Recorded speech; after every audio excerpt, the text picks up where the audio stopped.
Hi, my name is Rachel and you're watching the Rachelistic channel.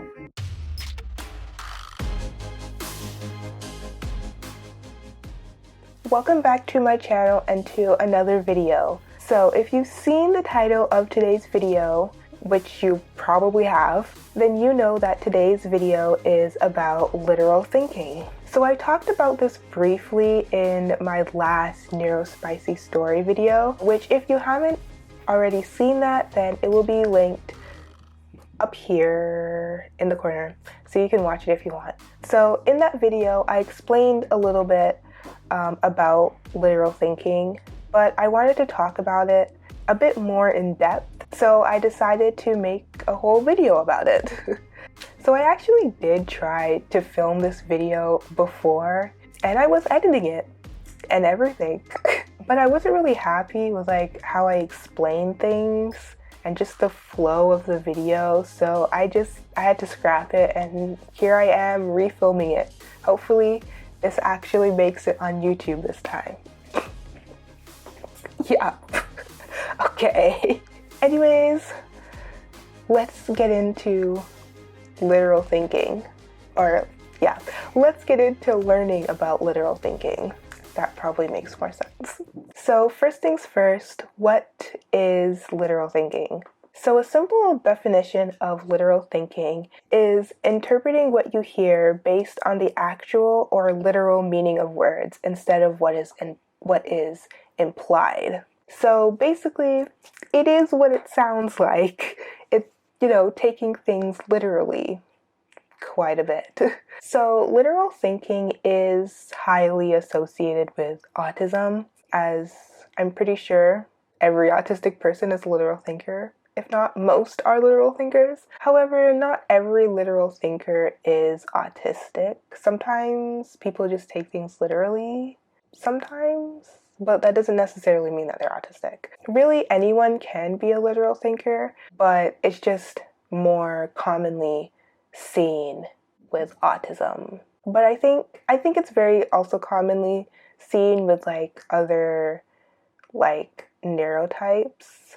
I feel like it's a very neurodivergent thing to be more of a literal thinker. That's just my opinion. I feel like it's not really like, I feel like neurotypicals are not literal thinkers at all. So yeah, but that's just what I think. I don't know if that's true or not. So the point is that while most autistic people are literal thinkers, not every literal thinker is autistic.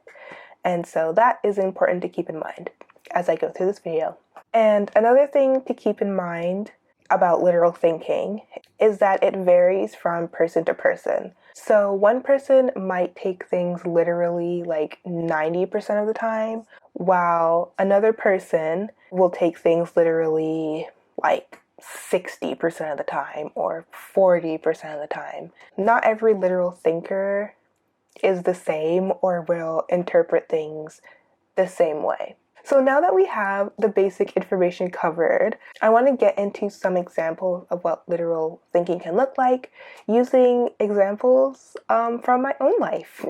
So the first thing I'm sure most people think of when you say literal thinking, well, it's the first thing that I thought of when I heard of literal thinking, is taking sayings and phrases or like colloquialisms. That's such a weird word to say. Colloquialisms or colloquialisms. Anyways, taking those things literally. I feel like the most common example is like taking the phrase, "It's raining cats and dogs," literally, which I don't know. I feel like that probably only happens when you're a kid. If someone says it's raining cats and dogs outside and you're like, cats and dogs falling from the sky? What? But then you learn very quickly that it just means that it's raining very hard outside. But yeah, not all sayings and colloquialisms are like as obviously like a saying or a phrase like that one is. So for example, take the saying like hold on. So if someone said that to a literal thinker, they might think that they need to like actually physically hold on to something. Instead of just waiting for a bit, which is what that means. Yeah. So I have an example of a situation like this from my life. So when I was around 9 or 10 years old, I played soccer, and it was like a little, what are those things called? Like a house league, it was, whatever, it doesn't matter. I played soccer. It doesn't really matter what kind of soccer it was. It was soccer. So at one of the games, a girl on my team, she kind of like fell over somehow and like hurt her knee or something. And so I wasn't playing when that happened. I was on the side. Like I was like subbed out or whatever. I was on the side. And my coach, he saw that happen and he was like, "Come on."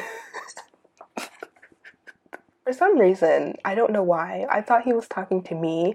And so I quickly got up and followed him onto the field, I guess, to check on this girl. And I was like so confused because I'm like, I don't know what I'm doing here right now. I was just following him around on the field. So because I'm a literal thinker, I took what he said literally.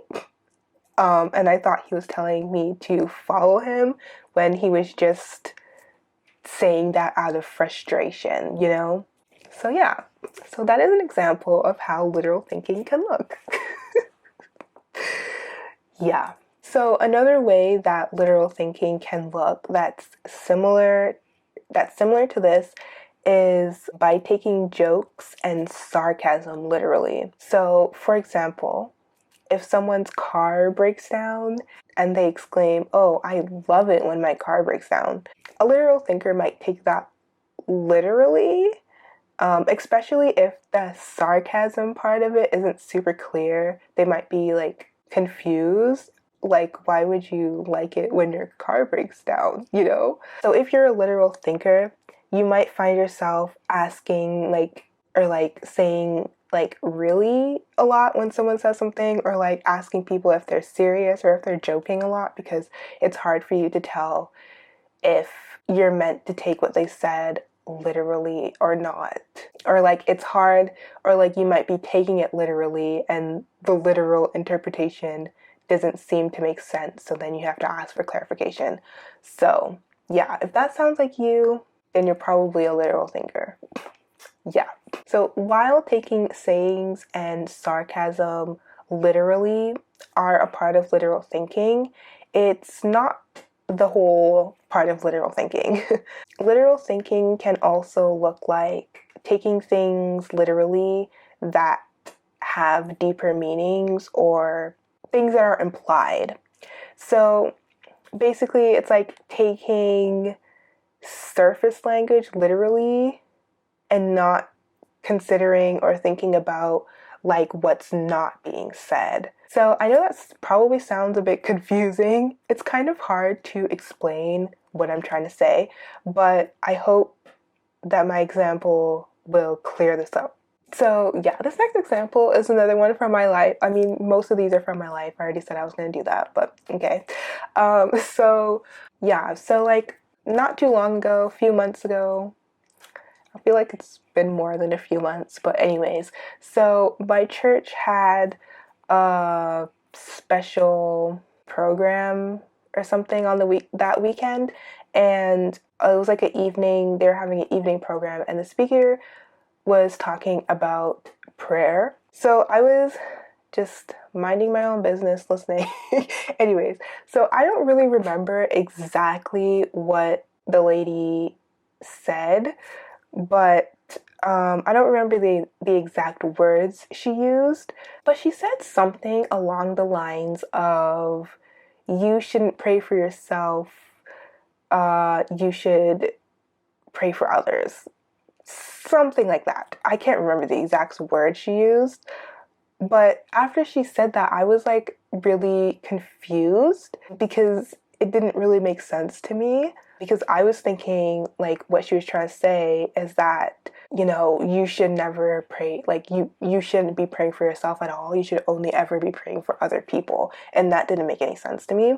And I was confused. And I was starting to get kind of frustrated because I was like that doesn't make any sense. I'm like, why would you say that? Like, I didn't get it. I don't know what she's trying to, it just didn't make any sense to me because I took it literally, I guess. So after thinking about it for a while, I realized that I probably took it too literally, what she was saying, and what she most likely meant, is that you're not supposed to be selfish when praying, and like you should think of others. Obviously, like it's not like you can't pray for yourself. It's like you shouldn't only be focusing on like what you can get out of things. You know, you like, yeah, basically don't be selfish is the point I think she was trying to make. So in this example, basically there was like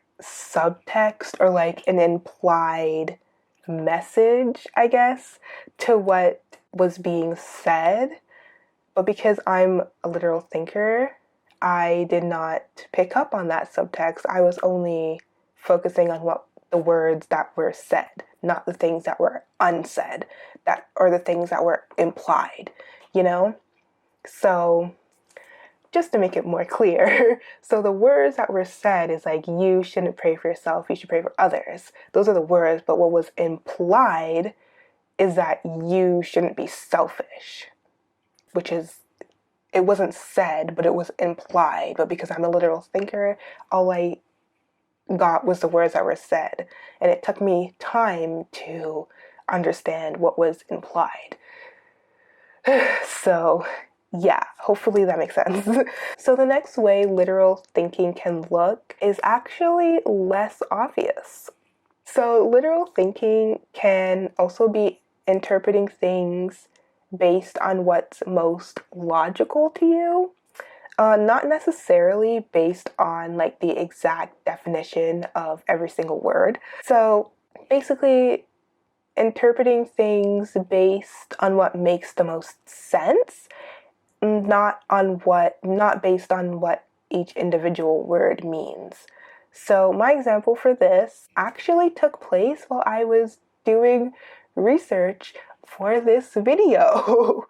So yeah. So I was reading an article about how autistic people, they tend to take colloquialisms literally. And one of the sayings that was in the article was, "I'm a real ball of fire after a couple of drinks." And so in this article, there was no explanation of what this saying meant. It was kind of like at the end or of the article, it didn't really explain what it meant. And so I interpreted this as this person gets really hot after a couple of drinks. Like their face gets really red. They like get a lot of like body heat, you know, like after drinking alcohol. That's how I interpreted it. So I wasn't really sure if this was correct. So I'm like, you know what? Let me just look up what about like being like a ball of fire or whatever it means. So yeah, so I looked it up, and turns out I was incorrect, and it actually means that someone gets like really like rowdy or like energetic, you know, after drinking. So then I realized after I looked it up, I was like, wow, I took that saying literally, because even though I didn't interpret every single word literally based on their actual definitions, like I didn't think that, you know, a person literally combusts into flames after a couple of drinks. I like interpreted it in a way that made sense to me, like, or like in a more logical way. So I thought, okay, fire is hot, so this person must get hot after drinking. But that's not actually what that means. It means that they get really like rowdy or energetic or whatever.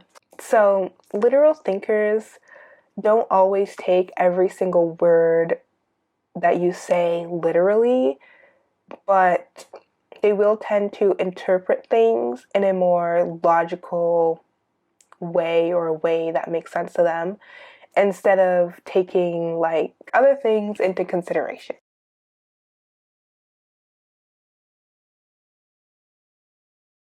So another way literal thinking can look is by interpreting questions literally. So yeah, questions can be interpreted literally. So one example of this has actually been talked about by other autistic people, especially like when it comes to like autism screening tests and things. So there's like one infamous, I guess, question that's seen on like one of these tests. I can't remember which one, but the question is like, would you prefer to go to a library or to a party? And so literal thinkers would interpret this literally and think this question is asking them, whether you would rather go to a library or to a party, because, that's the question, right? Do I want to go to a library? Do I want to go to a party?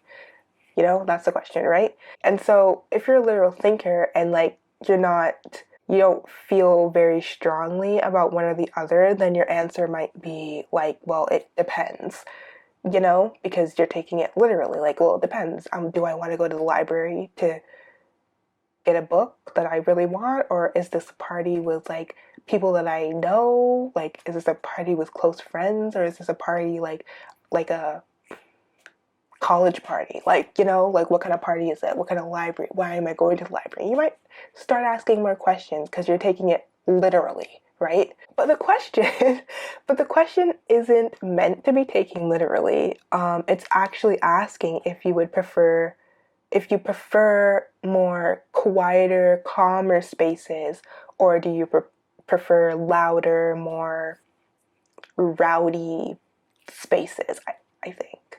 Honestly, I'm not even 100% sure if that's what the question is asking, but that's what I assume that it's asking. And also, side note, if you prefer louder or quieter spaces, that doesn't even mean that you're autistic. Like, you can be autistic and prefer louder spaces, and you can be autistic and prefer quieter spaces. So I don't know why this question is on there anyways, but that's not even the point of this video. The point is that literal thinkers can take questions literally, even simple questions. So like if someone asks, do you want to clean up? A literal thinker might interpret that literally and answer based on whether or not they actually want to clean up. Or another example is like if someone asks, what's your favorite movie? A literal thinker might interpret this as, out of all of the movies that I've ever watched, which movie is in the number one spot? Which is a very hard question to answer for anyone, even if you're not a literal thinker and on the spot. I feel like that's a really hard question to answer. And the thing is, most of the time when people ask you that question, they don't actually want to know which one is your favorite. They just want to know a movie that you liked, or that a movie that you currently like, even. So, yeah.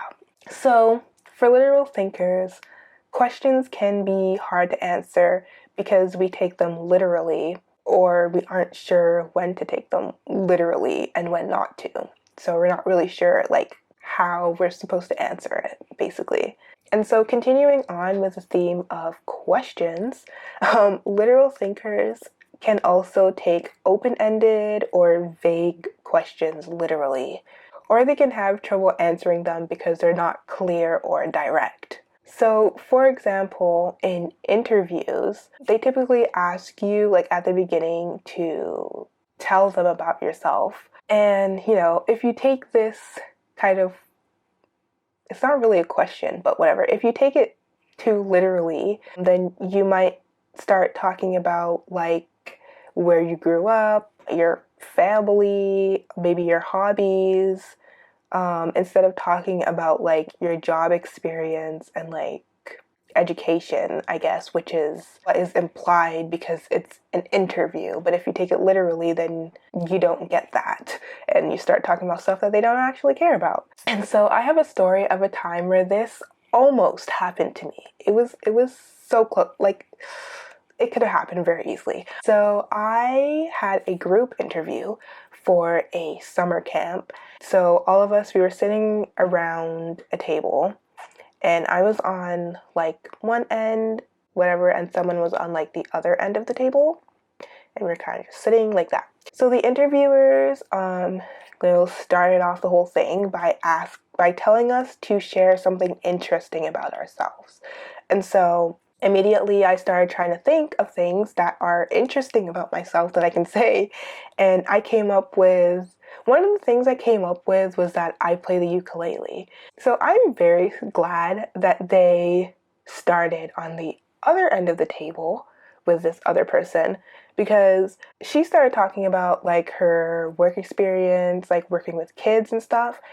And I very quickly realized, oh, they don't want us to they don't want us to say something interesting about ourselves. They want us to tell them our like work experience or like relevant education to this position, right? If they had started at my end of the table, I was very prepared to say, my name is Rachel and something interesting about me is that I play the ukulele. And that would have been very embarrassing. And I'm very glad that they started on the other side of the table. So yeah. Yeah, but also it would have been probably a funny story. Is it? I don't know. But yeah. But basically, that is a way where that's an example kind of how a literal thinker can take a open-ended or vague question literally. And so those are some ways that literal thinking can look. So if you're a literal thinker, chances are that you're also a direct communicator. So basically that means that you communicate in a more clear and to the point type of way, and you don't leave things unsaid. So if you're a direct communicator, you say everything you have to say, and you don't expect people to like read in between the lines of what you're saying.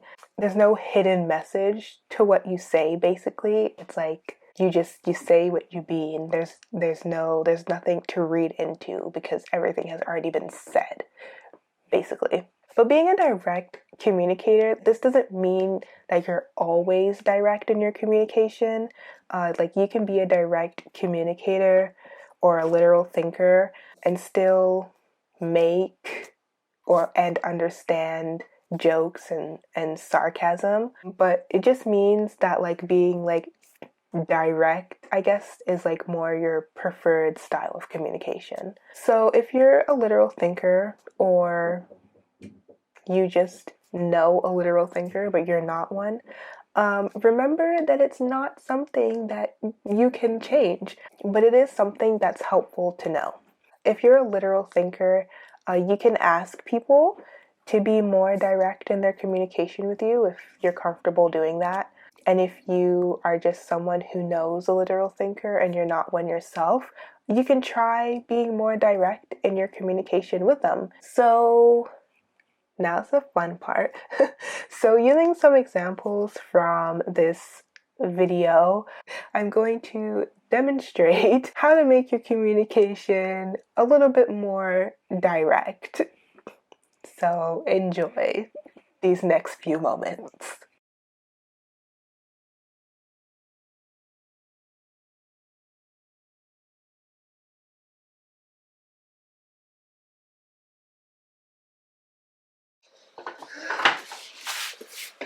You don't want to go outside. It's raining cats and dogs out there.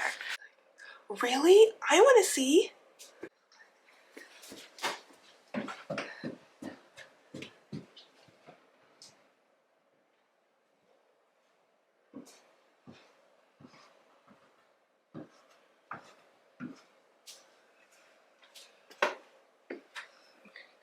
It's just raining.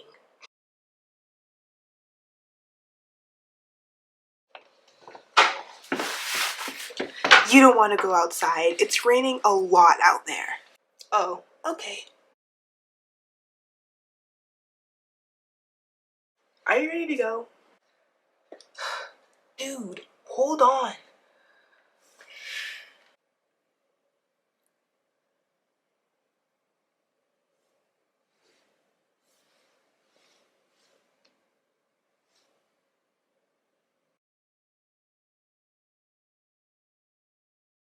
Are you ready to go? Dude, just wait a bit. Okay.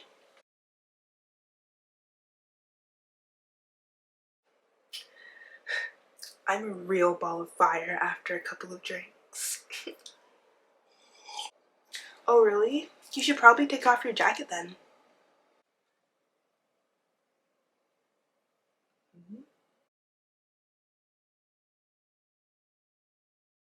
I get really rowdy after a couple of drinks. You're in for a good night. Oh, really? I'm excited to see.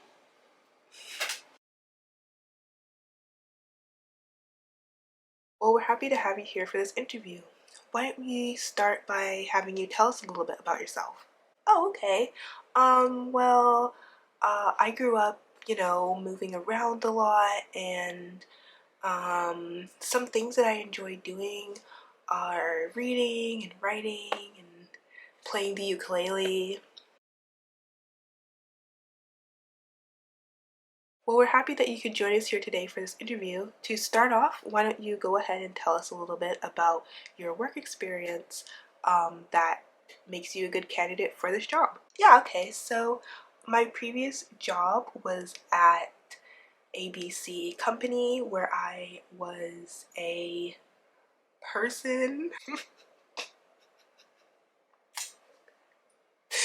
That's a wrap. So I hope that you enjoyed those little examples of direct communication I had for you there. So that's all that I have for today's video. I hope that the information was clear and that you learned something. If you like this video, then please give it a thumbs up so that it can spread to more people. And if you have anything that you want to say about literal thinking, or you have your own stories to share of when you took something too literal, then please comment them down below.